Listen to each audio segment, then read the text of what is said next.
Hello everyone, this is Channel 4 PHTV in Palos Heights. I'm Sue Jankowski and we welcome to Meet with Moraine. In this program we talk to just a various group of people from Moraine Valley Community College, which is right nearby. That's the community college that we're all able to go to, and we're very excited about telling you about all their programs because there's so many things going on at Moraine Valley. I was just by there the other day actually, and I think if you haven't taken a trip over there recently, it's very stunning. I say this all the time, but it's changed so much over the years that I think it's worth just a drive, you know, a summer little drive, go over there and look through the campus. There's so many just wonderful buildings, and grounds are beautiful, and it's expanded and it's quite lovely. And we're really, really fortunate today to have three people from the Academic Theater Department. And let me introduce them first. So first, right here on my left is Jenny Lamb Hetherington. Yep. Jenny, thanks for being here Thanks with for having us. Then we have Dr. Craig Rosen. And I should say what exactly you're doing. Dr. Craig Rosen is Professor of Theater and Coordinator of the Academic Theater, so that's a very big job. Jenny is marketing theater programs, so I'm anxious to find out about that. And way over on my left is Amanda Hansen, who is the Assistant Technical Director.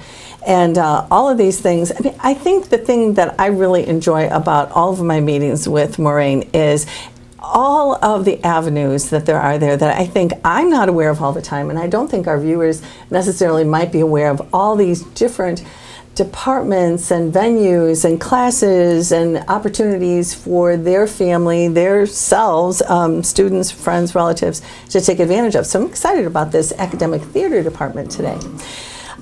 So let's start right with you, Jenny. Yeah. You're luck of the draw, you're closest to me. Jenny, first of all, how did you get involved in the Moraine Valley College, for starters? And how long have you been there, and what's kind of your background? That's a lot. So I first was involved with the college a couple years ago when I was an adjunct as a film appreciation professor in screenwriting. My background is in writing and theater. And I have a young kid, and so I took a little break, and then I came back to talk to Craig and see if there were any adjunct opportunities available. And they had an opportunity for an outreach liaison. So what my job is to make connections with high school kids in the area. And part of my background is that I used to be a drama coach at Oak Forest High School many, many years ago. So I'm familiar with like what that job is, and so I really enjoy connecting with these young artists. And so that's sort of what my job is now. Well, that's great, because if you don't come into that school and kind of let those students know what's available over there, That's right. I mean, you don't know. So That's right. That's great. And having worked with that age level before, you have a nice connection with that group of kids. Yeah, and I really feel like, I know for me, when I was in high school, getting involved in drama really helped me get confidence, and it helped me make friends, and it really is such a wonderful experience for young kids to have. It really is. Yeah. Oh, that's great. Now, Dr. Craig Rosen, Professor of Theater and Coordinator of the Academic Theater. So, okay, so you need to like get all the classes together and decide what we'll have. I mean, I imagine there's some carryover from time to time, but how is that? How do you decide on things, and what brought you to Moraine Valley? I guess the second part first. So I've been at Moraine Valley. I'm starting my 18th year, and I was hired as coordinator. The school's been open a little over 50 years, and there were two women that had been part of the program, heading the program for 30 and 31 years together, and so they retired within a year of each other. So then I was brought on. So the department has been pretty stable. I think that's pretty much for the college itself. So so before that, I was finishing up my doctorate. I taught at a few places in Wisconsin, in Colorado, where I went to school.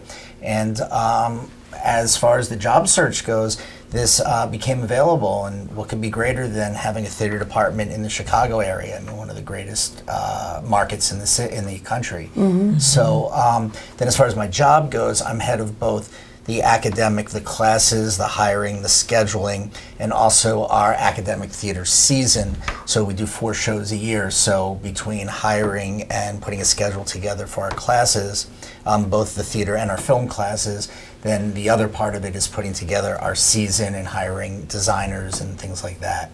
So we kind of look at the need for the classes, the needs at any given time for both students who want to have a theater focus when they transfer on, and others that have kind of a basic interest. And for the season, we look at shows that'll appeal kind of academically, and then things that we think will appeal to the community, and things that have just artistic merit that are, I think, just interesting for people. So we sort of have a kind of a formula that way, that we do a musical each year, a Shakespeare play every summer, and then 2 straight plays during the spring. Get a nice, well-rounded choice for students to get involved in. Exactly, and the community. In the community too, right? You have people who like certain genres, and that provides a lot of opportunities for for the community. Great, that sounds wonderful. It's nice that you made it. I mean, you're originally from Illinois?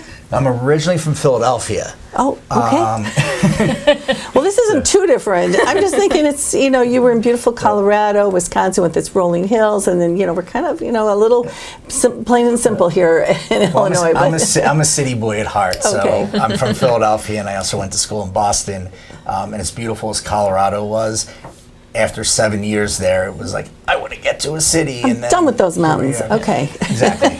Okay, sounds good. And Amanda, how long have you been with Moraine Valley, and what brought you to be assistant technical director? Whoa, that's a mouthful. Explain exactly what you're doing. So I was just talking. Excuse me. I was just talking to Craig about this morning. I will be starting my 12th season at Moraine, and I started as a student. I met Craig by taking one of his classes, and then I guess I sealed my fate. We sucked them in. You will not leave us. Yeah, so I haven't. I've gone on and done other things, but still ended up back here. I've worked on the crew for, this will be my 12th season, and so I work backstage, and I've done a little on-stage stuff, but not much. But as a crew member, I do both the academic professionals and the professional season. So we have 2 different seasons, and as a student, I was able to work both backstage for our academic season, stage manage, and then we have a professional series that the Fine and Performing Arts Center puts on that starts in August. Tickets go on sale, but so I was able to get a lot of hands-on experience into what the theater profession has and how it can be a full profession. I freelanced and did stuff in the city, out in College DuPage, Aurora at the Paramount, and then the position as the assistant technical director opened up. And I applied, and I was successful. Yay. So what I do is I work alongside with my TD, and then Craig, and then Tommy Hensel, who runs our performing side, and I help build the sets. I make sure that sound is working. I run sound for our main stage performances. I get to teach the students. We take on a lot of students and professionals to come in and help us build these elaborate sets for our outdoor free Shakespeare show that we have every summer.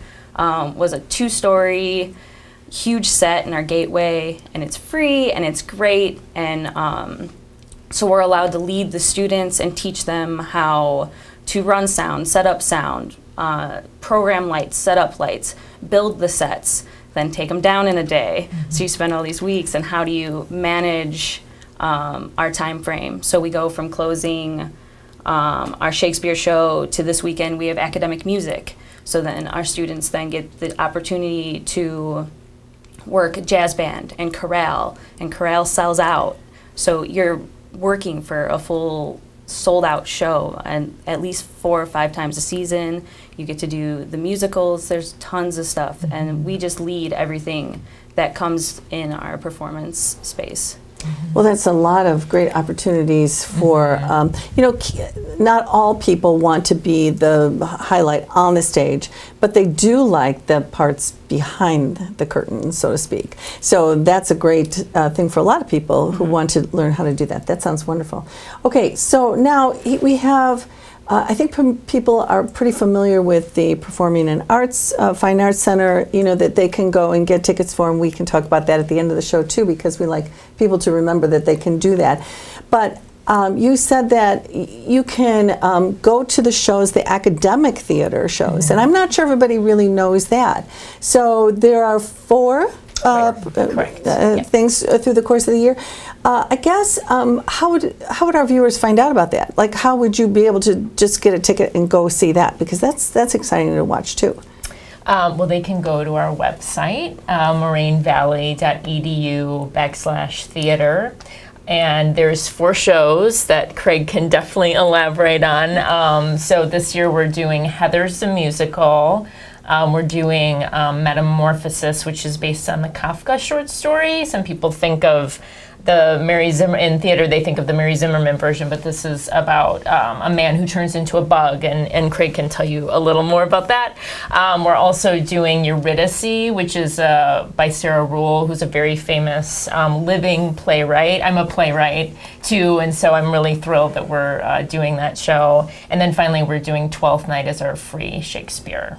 Which then takes you through all the way till summer. Correct. Okay, Yep. so you decide on that. Now, if you're a student and you want to be in one of these shows, are you taking classes to be like qualified to be in these shows? You don't necessarily have to. Really, the auditions are open to the whole school and actually to the community, especially the summer Shakespeare and the musical.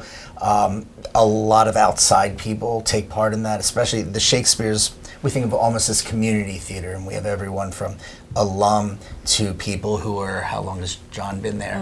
Maybe 10 years, who are in their 60s and 70s, who want to be part of the fun and the energy and things like that. So, but for Moraine students, it certainly helps if you take classes, especially the acting classes, both to help your technique, so we get to know you a little bit, things like that. But almost every year someone walks in out of the blue and they have this great audition. Maybe they were in their high school theater and haven't taken any with us yet. And we sort of sit back and like, where the heck did you come from? Like, we've never met you and you just blow us away. Sometimes they walk in and they get leads right away in shows because we just... They're good? Yeah, exactly. Yeah. Okay, so they can do that. There's a lot of people. It's a mixture of people. But when it comes to the classes, and like you just said, the acting classes, who's taking this? I mean, are kids just saying, and I say kids, I'm using that kind of broadly because you could be any age and go to Moraine Valley. 30, 40-year-old people, even older, any age can go back to school, think about, hey, I want to change my profession, or I just want to take some classes like in theater because I was always interested in that. So what kinds of classes, and is it like the mixture that I'm kind of thinking that it might be in those classes? Yes, our performance classes are, we have an acting 1, a beginning acting, an acting 2, and a performance of literature, an oral interpretation of literature course. And those are the primary performance classes. We get students, we get a mixture, some students who want to be theater majors, they want to transfer somewhere, and after a couple of years with us, they transfer oftentimes to UIC recently, which is where Amanda transferred to ISU. Those are some of our primary places. And so they leave us, they go there, and they've got the training, and they call us and they're like, oh my God, thank you for sending your students here. Oh, nice. They come and and right away they come in with some polish and experience.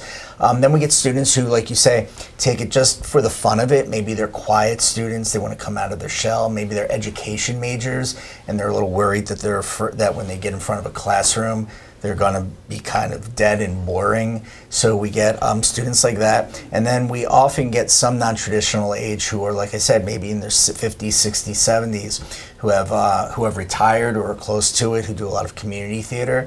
And they say, well, now I'm free to explore what I've always wanted to explore.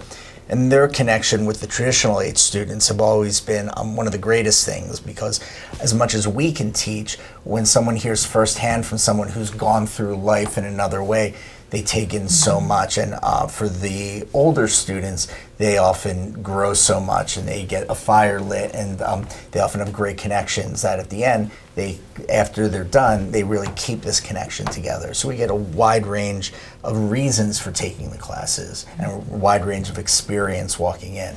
So it's a lot of fun.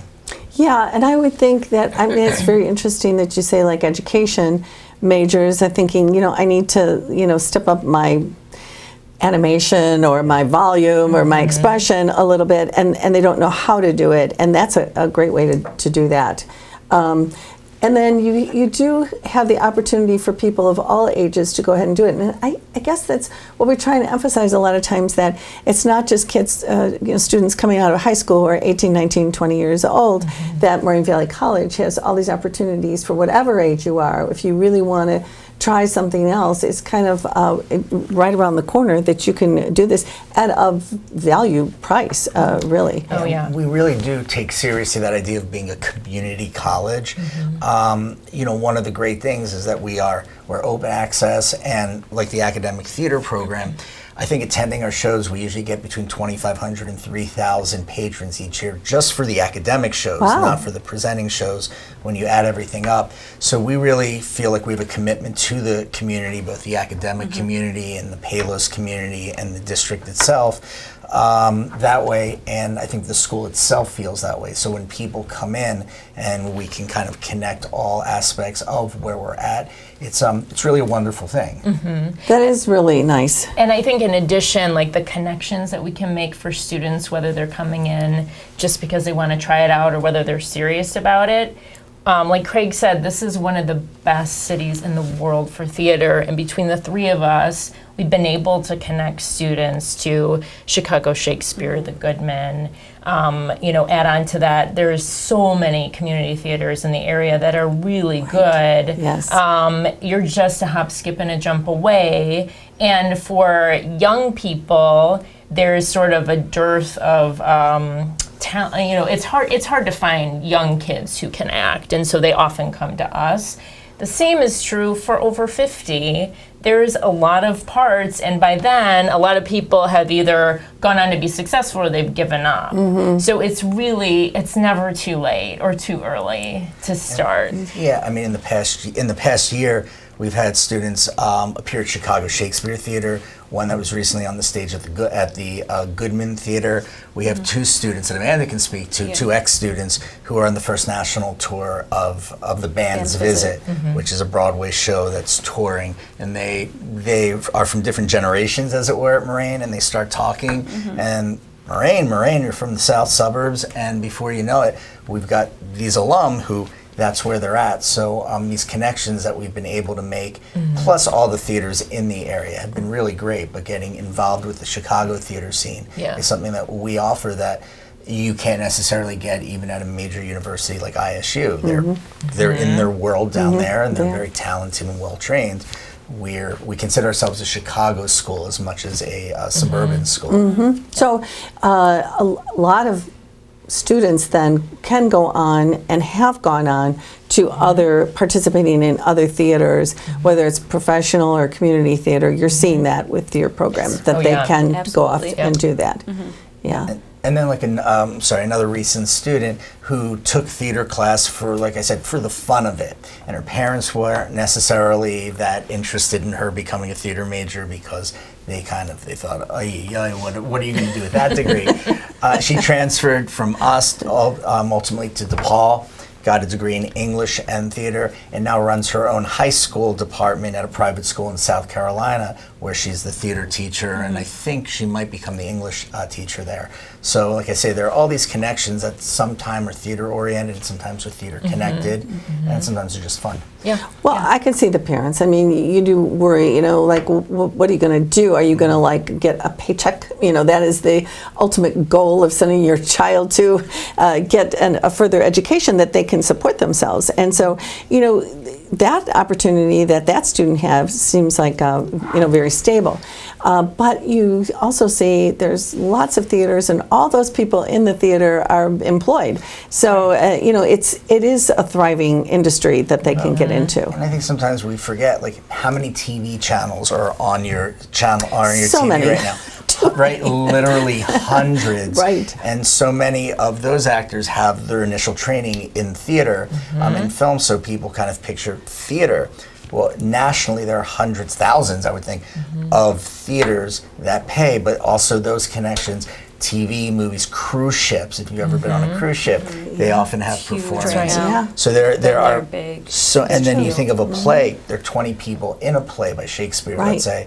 So the opportunities are huge. Yes, it's a difficult profession to get into, but the opportunities are much more than I'm going to go to Broadway or I'm going to go to Right. into Chicago. I'm going to be the superstar in a movie. Right. Right. Maybe you're not that, but you're doing something you love and that you're good at, and that will provide a way of life for you. And also, I think it's interesting to see when you're looking at television programs or theaters or whatever. It's a broad variety of people, ages, sizes, shapes. I mean, just everyone's different. So it's not like there's just one narrow group of people that can get into theater. It's a huge group. Everyone. It's a really. huge thing. And Yeah. often, like, I know in Chicago, and this is why theater training is so important, is that if you're an actor, you might also be a director, you might also be doing film. And there's starting to be more and more in the last, like, 10 years, I would say. So many shows are filming. I just had a friend who told me, like, oh, I just had to pop out and film a scene for Empire. And she's someone who hasn't, like, been...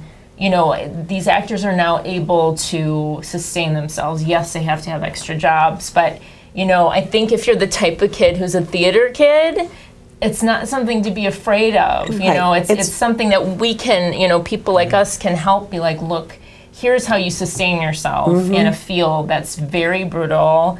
You have to be, these are like some of the most hardworking people that I know. Well, you have to be, because you're constantly on. You have to on. be. I mean, you've got to put your best foot forward all the time. There's no slacking really No, in there that. isn't. No, there isn't. You're working one job, and oftentimes you're auditioning and getting ready for the Right. the next one if it's not something open-ended.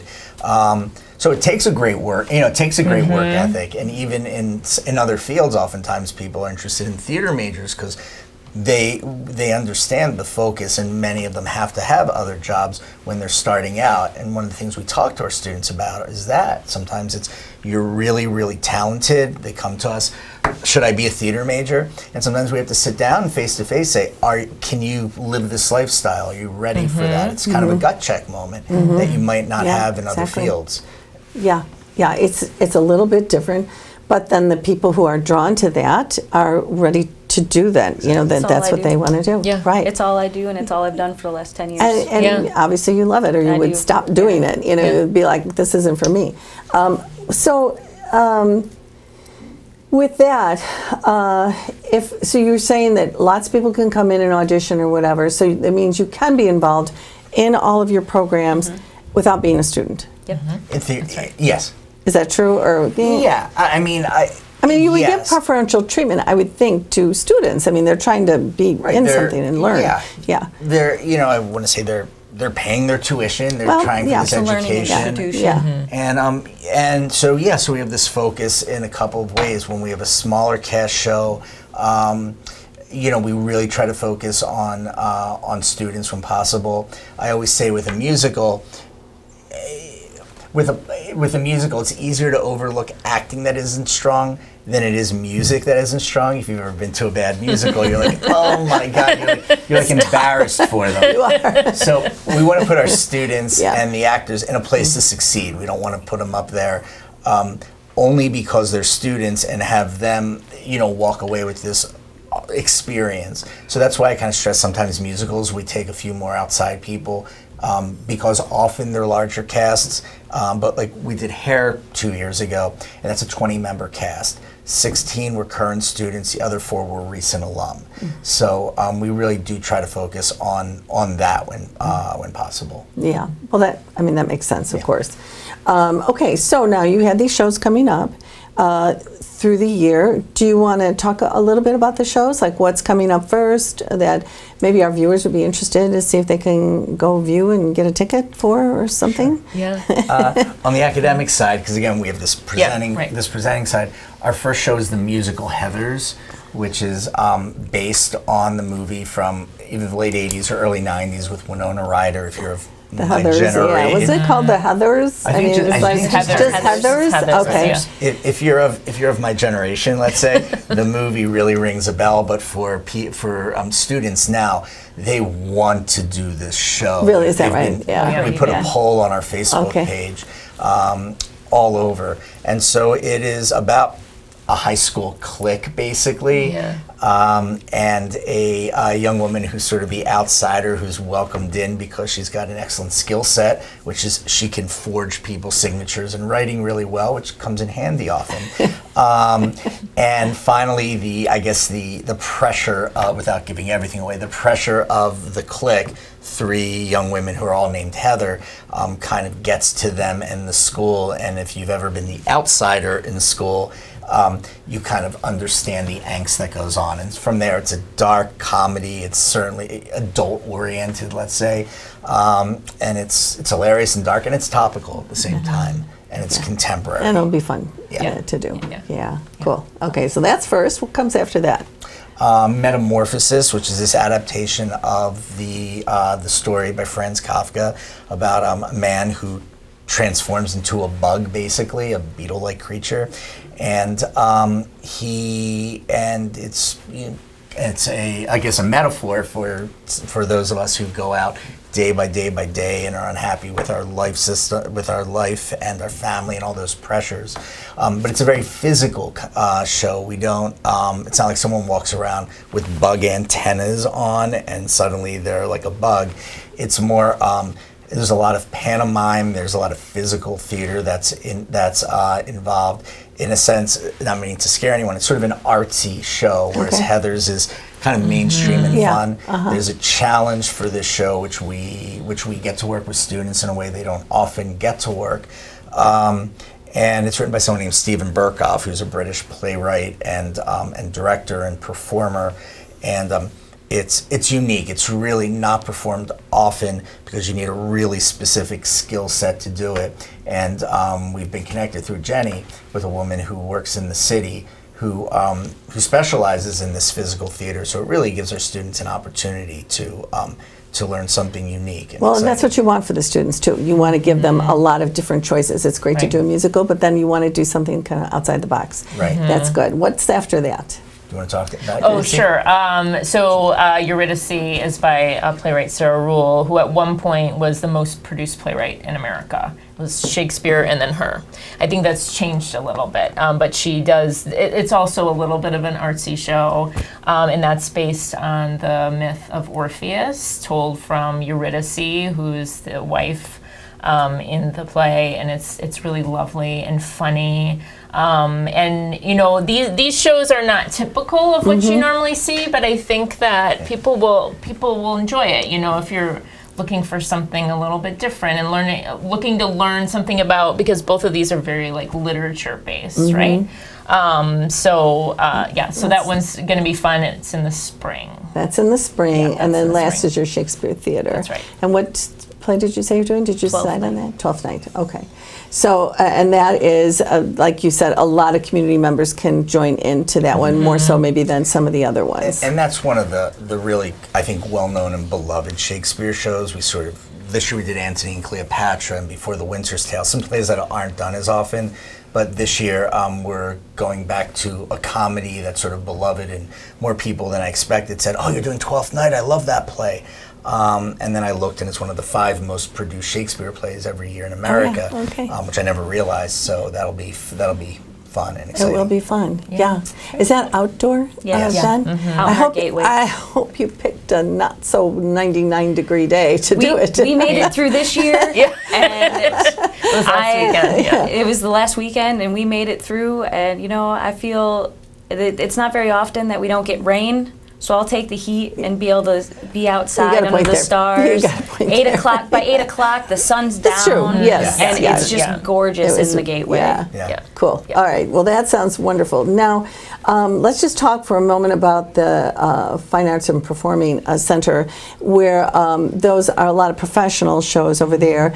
Do you want to just mention when that season starts? Does anybody want to talk about that just for a second so that our viewers know that there's other choices? So our season tickets go on sale on August 12th, but our first show is Squonk Opera, and it'll be out in our gateway, so in the middle of campus, right in, and it's August 20th and 21st. It's a free show. It's a family show. It's a group of people that travel together, and they create these huge hands. Like, they're like 10 feet tall, and they're puppeteered so they can move each finger. The thumbs come off. They run around with them on their backs. It's all musical based. Wow. It's wild. They're a great crazy. group. We had them a couple years ago, and they're so much fun. So that opens our season.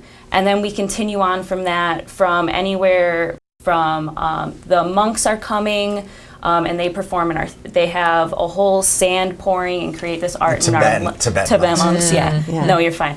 Thank you.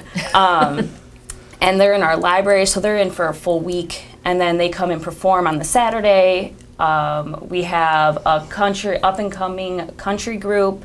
We have all types of different shows this season that span from hitting on our Mosaics program about Muslim culture to jazz band. Second City. Second City will be there, and they collaborate with us with the academic. They allow and teach our students, and then they perform on the Saturday evening. And there's just so many different things that we're opening up to the community to try to touch base. We have tons of Irish shows, and then I'm trying to, like, Jim Witter's back, and he's a huge pull for everything, and he's one of my favorite artists because he's the greatest to work with. So there's tons of things. Our brochure is out, and I can't wait for the season to start. I believe, from what I learned, because the building's 25, 26 years old now, but my understanding when I started was that sort of the mandate when that building was built, and if you haven't been to the Fine and Performing Arts Center, it is gorgeous. I mean, people come from prestigious It is. four-year schools, It's beautiful. and their jaws just drop. Like, Yeah. your facility is more beautiful than ours. And I'm like, yeah, it Yes, is. yeah. And we keep it up beautifully, but my understanding was that the mandate was that we would bring in acts that maybe people would have to go into Chicago for, and sort of bring them out to us. So some of the earliest acts, I think, were people like the Monkees, or Davy Jones was here. Cheetah Rivera was here a few years ago, and then over the years, it sort of expanded to be part of the academic mandate too of the school. So there's a lot of diverse groups that come in addition to a lot of mainstream things like Second City Improv Group, which normally you would have to go down to Old Town for. So it's this really great mix, and when you look through our brochure or the website, you'll see this eclectic mix that Tommy Hensel, the programmer, selects. And it's really an active place, which Amanda can speak to, that's for sure. Well, and it's really great that we have that opportunity so close to home for everyone. And so don't forget to take advantage of that. You could just look at the Moraine Valley website if you didn't get a brochure, but they are mailed out to just about everybody, I think. So that's another nice opportunity for you to get, head over there. And it is a beautiful facility. So, and there's something for everyone. There's something mainstream, there's something, unusual or different. There's singing, there's dancing, there's whatever you're particularly looking for. And I believe there is seasons tickets that a lot of people have as well, so they can get a first choice and they get to be there. I want to thank you all so much for being here today, Craig, Amanda, and Jenny. Thank you so much for spending some time with us and letting us know about the academic theater part of this, because I think it's important for our viewers to know that there is that option for your students, your friends, family, yourself, to go over to Moraine Valley Community College and get involved involved with that. And you know, it's very easy to do that. Look on their website and go to, I would say, the theater department, and we tell you what classes or whatever. It's time to register, really, because that's all starting soon. I mean, Yeah, they probably weeks. everything starts a lot earlier than we think. So you can get started now. You can get started for the next term, which would start in January sometime, if you're undecided. But go ahead and find out more about Moraine Valley Community College. I hope you've enjoyed learning about this today. I sure have. And we'll be with you next month with another great program about Moraine Valley Community College. Thanks for watching us. Bye. Thank you. Thank you.